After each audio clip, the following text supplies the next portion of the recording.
ये अफनान साहब, एक तो दोबारा यही बात पीटीआई करती है कि आपके पास इन द फर्स्ट प्लेस इख्तियार नहीं था। राना सनाउल्लाह साहब बहुत पुरएतमाद अंदाज में कह रहे हैं कि मौजूदा एस्टेब्लिशमेंट इनसे बात नहीं करेगी, तो आप कैसे इतने कॉन्फिडेंट हैं कि इनके साथ किसी सूरत बात नहीं करेंगे? पीटीआई की तरफ से मुल्क और बैरून मुल्क एक बयानिया भी बना लिया गया, और यह भी एक हकीकत है कि खा वो इलेक्शंस हों या उसके बाद की सूरत हाल, पीटीआई एक पॉपुलर जमात के तौर पर एक चैलेंज तो बनी हुई है हुकूमत और तमाम फैसला साजों के लिए पाकिस्तान में। तो यही दोबारा मैं आपसे फिर जानना चाहूंगी कि कैसे आप इतने कॉन्फिडेंट हैं कि इनकी कोई बातचीत नहीं हो रही? लेकिन बात यह है कि जो कुछ इमरान खान साहब ने हुकूमत जाने के बाद इस्टेब्लिशमेंट के साथ किया है, जो बयानिए बनाए गद्दार जानवर, न्यूट्रल जो है वो जानवर होता है, ये मीर जाफ़र, मीर सादिक और पता नहीं क्या क्या, मतलब कि मैं इसके ऊपर जो है एक अलग प्रोग्राम हो सकता है जो उन्होंने पिछले, मतलब इस मुल्क में कभी भी इस्टेब्लिशमेंट को मलाइन इतना किसी ने नहीं किया जितना इमरान खान साहब ने किया, बल्कि 99% इन्होंने किया है, अगर बाकियों ने 1% किया। तो अगर उसके बाद ये रिप्रोचमेंट होगी तो ये तो मतलब कि आप मुझे बता दें इसमें जो है वो फतह किसकी होगी और नुकसान किसका होगा, तो मैं नहीं समझता कि ये मामला इस तरह हो सकता है जिस तरह ये पीटीआई की ख्वाहिश ज़रूर है, क्योंकि इन्होंने बहुत मज़े किए हैं पिछले 2014 से 2022 तक इस्टेब्लिशमेंट की सपोर्ट के साथ, तो वो ये अब चाहते हैं कि वही वाले मज़े दोबारा बहाल हो जाए। लेकिन मुझे नहीं लगता कि कोई इस तरह का मामला होता हुआ, मुझे कम से कम इस्टेब्लिशमेंट से होता हुआ मुझे नज़र नहीं आता।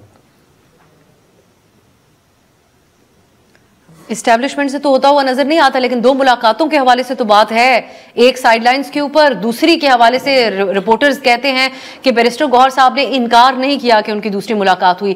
तो अफनान साहब, आजकल ये भी बहुत मौजूद बहस है कि आप लोगों की हुकूमत ना वाकिफ है, आप लोगों को मालूम ही नहीं कि बैकडोर क्या चीजें हो रही हैं।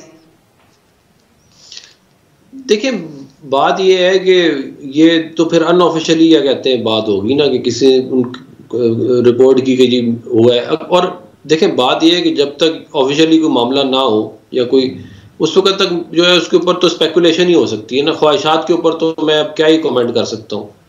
तो और बात यह है कि इमरान खान साहब के फैसले अभी रिसेंटली आए हैं, तो वो भी आपके सामने ही है जो कुछ, और खाली इसको भी आप ध्यान में रखें कि वो 26 नवंबर तक उन्होंने क्या किया है जब उन्होंने इस्लामाबाद पे चढ़ाई की है। तो ये जो है ये तमाम चीज़ें सामने रख के ही हम ये कह रहे हैं कि, और या तो चले वो इन चीज़ों के ऊपर शर्मिंदा हो या वो 9 मई के ऊपर शर्मिंदा हो। 9 मई आप उठा के देख लें तो वो ना उसके ऊपर वो शर्मिंदा है, बल्कि वो अफनान साहब जो जावेद लतीफ साहब बात करते हैं सहूलतकारी की, आप कोई आंसर, आप कोई फैक्टर कहीं ना कहीं सहूलतकारी का पीटीआई के लिए मौजूद है इस निज़ाम के अंदर? नहीं, वो तो देखें उसकी वजह ये है कि जब 15-20 साल जो है वो कैंटोनमेंटों में जो है वो जियो को और बाकी सारों को बंद करके ये सारे और एक ही 2 न्यूज़ चैनल चलाते रहे और उसमें वो सारे एक ही बात करते रहे, तो ज़ाहिर है वो ज़हन साजी तो हो जाती है ना। तो कहीं ना कहीं सपोर्ट ज़रूर होगी, मैं ये नहीं कह रहा नहीं है, लेकिन मैं नहीं समझता कि जो टॉप लाइन है एस्टेब्लिशमेंट की वहाँ पे इनकी सपोर्ट मौजूद है। हाफिज साहब, ये कैसा आपको लगी ये तशरीह अफनान साहब की कि एक जहन साजी जरूर मौजूद है, उसकी बेसिस पे क्या पीटीआई एक कॉन्फिडेंस अपना लेकर आती है सामने, इन मुलाकातों से खुश होती है, या वाकई आप समझते हैं कि मौजूदा एस्टेब्लिशमेंट भी पीटीआई को एक बड़ी पॉलिटिकल फोर्स के तौर पे एक फरीक जरूर समझती है? देखिए, एक बात जो मेरे ख्याल में तमाम सियासी पार्टियाँ तस्लीम भी करती है और तस्लीम भी करना चाहिए कि पाकिस्तान की सियासत में हमेशा एस्टेब्लिशमेंट दखील रही है, इलेक्शन में भी दखील रही है, कानून साजी में भी दखील रही है, पार्टियों के अंदर आगे पीछे करना इसमें भी दखील रही है।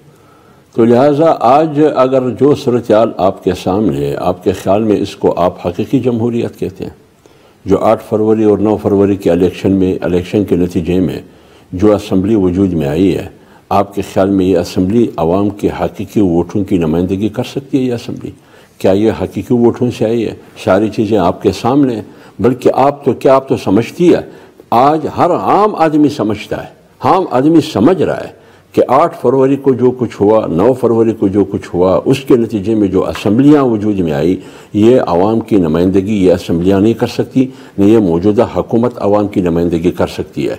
इसलिए आवाम का न हुकूमत को सपोर्ट हासिल है, न मौजूदा असम्बली को सपोर्ट हासिल है, न इस पर आवाम को कोई भरोसा है, न इससे आवाम की कोई खैर की तवक्को है, इसलिए कि ये अपने वोट के बल पे ये असम्बली वजूद में नहीं आई है। ये ताकत ज़र और ज़ोर के बल पर, पैसा भी खर्च हुआ है और ताकत भी इस्तेमाल हुआ है। जब नतीजे में इस किस्म की असम्बली और कानून साजी आपके सामने, यानी आप मुशावरत के लिए भी तैयार नहीं है। आप इतनी जल्दबाजी से कानून साजी करते हैं, इतनी जल्दबाजी से करते हैं कि आप किसी से बैठने के लिए भी तैयार नहीं है। और कानून साजी एक डिपार्टमेंट का है जिसका ताल्लुक IT से है, लेकिन आप वो कानून साजी करते हैं वजारत दाखिला से। क्यों? उसको आप ये हक नहीं देते हैं कि वो आपके खिलाफ ट्रिब्यूनल के खिलाफ हाई कोर्ट जाके, सुप्रीम कोर्ट आपने सुप्रीम कोर्ट उसको भिजवा दिया, धकेल दिया। ये किस किस्म की इसका मतलब ये है कि इस मुल्क में इजहार राय की आज़ादी पर पाबंदी है। जो इंसानी हुकूक आईन ने इजाज़त दी है वो इस किस्म की मुख्तलिफ कानून साजी के ज़रिए, मुख्तलिफ कवानीन के ज़रिए उस पर दिन ब दिन कदगन लगाया जा रहा है। तो इससे तो कोई इत्तेफाक नहीं कर सकता, न ये असम्बली का इख्तियार है। अगर फेक झूठी खबरी की बात है, फेक खबरों की बात है, तो फिर क्या ये हुकूमत फेक नहीं है? लेकिन हुकूमती इत्तेहाद वैसे ही डे टू डे पे मामलात नहीं चला रहा। जिस तरह आप लोगों ने 26वीं तरमीम के ऊपर इतने सारे इख्तलाफात के बावजूद सपोर्ट कर लिया और बाद में कहा कि आपके साथ धोखा हुआ। देखिए, मैं अब साहब मेरी बात सुनिए, हमने सभी मौका परस्ती का एक रवैया नहीं अपनाए हुए पाकिस्तान। हमने जितनी कोशिश की, 56 तरामीम वो करना चाहती थी हुकूमत, और रात के अंधेरे में आंखें बंद कर वो करना चाहती थी। कम से कम जमीयत उलमा इस्लाम में 56 को रोक लिया, जिसको मौलाना साहब ने काला नाग और काला सांप से ताबीर किया।